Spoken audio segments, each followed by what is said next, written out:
Good afternoon, students. Welcome to our third quarter English 9 week 1. Our saying for this afternoon is never stop learning because life never stops teaching by Vivek Madlani.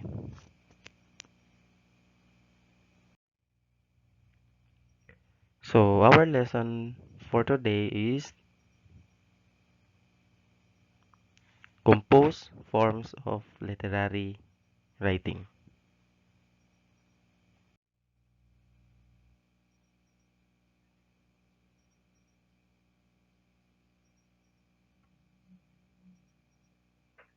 Okay, so let us first discuss what is poem. Okay, poem is a composition in verse or something suggesting as in expressiveness, lyricism, or formal grace.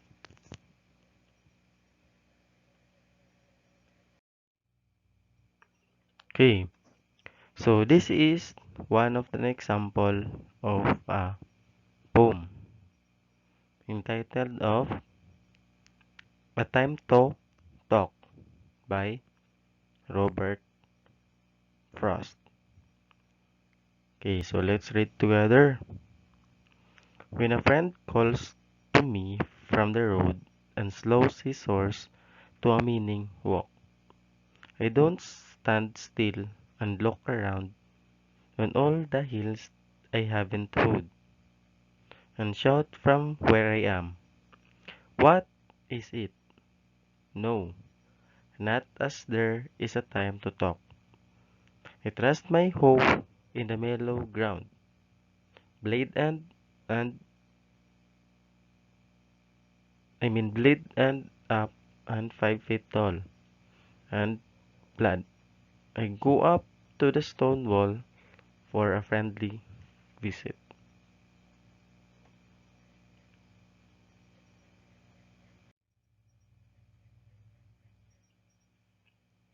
Okay, so there are different elements of a poem.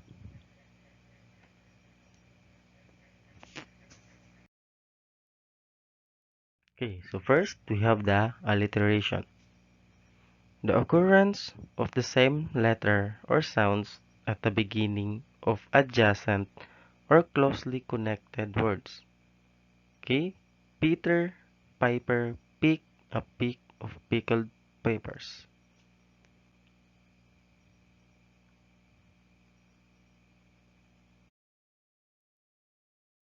Okay, and the second element, assonance. The repetition of the sound of a vowel or diphthong in non-rhyming stressed syllables near enough to each other. Penitence and the reticence.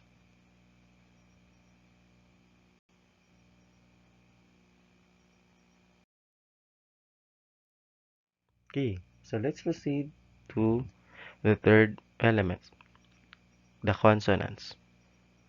Refers to repetitive sounds produced by consonants within a sentence or phrase.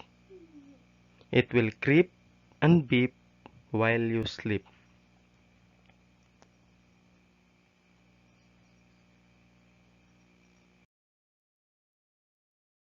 Okay, and the fourth element, onomatopoeia.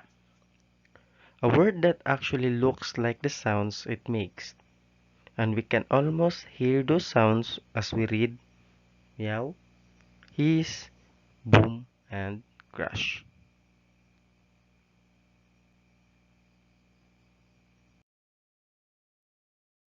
Okay, and the fifth element, rhyme, is a repetition of similar sounding words occurring at the end of lines in poems.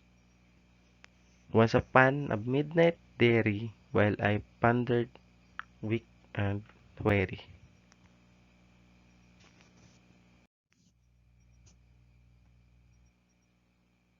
Okay, so before we proceed to our next topic. So, is there any questions regarding elements of poem? Okay, so if none, so let's proceed to short story. Okay, this is a plot diagram used in making short stories. So we have to start with exposition, followed by rising action, then climax, falling action, and the resolution. So I repeat. So this is an example on how to plot or make a short stories.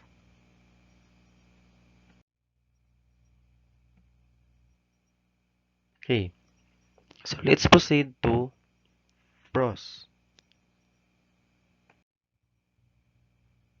Okay, so William Shakespeare was an English poet, playwright, and actor.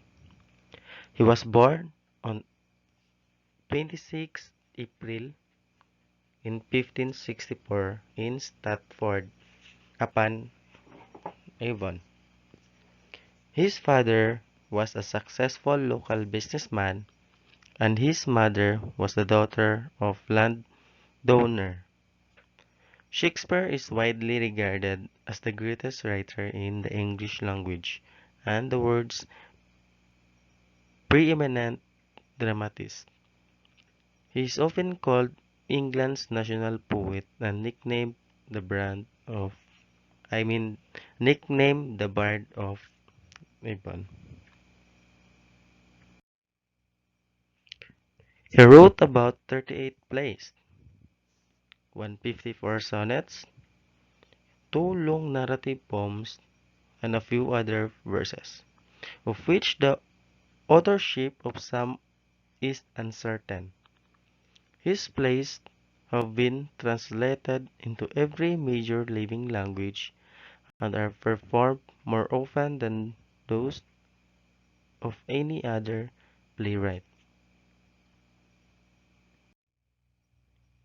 His work, Shakespeare produced most of his known work between 18 I mean between 1589 and 1613.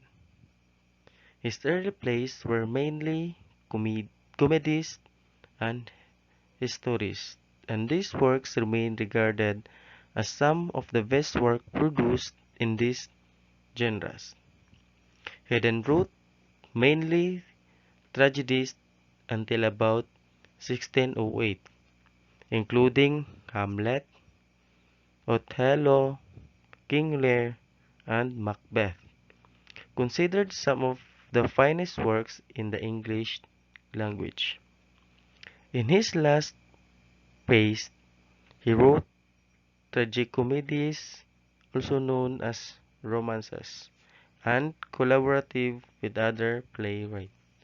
Shakespeare's plays remain highly popular today and are constantly studied, performed, and reinterpreted in diverse cultural and political contexts throughout the world. And this is an example of a biographical essay. Okay, so any question? Okay, so let's proceed to always remember.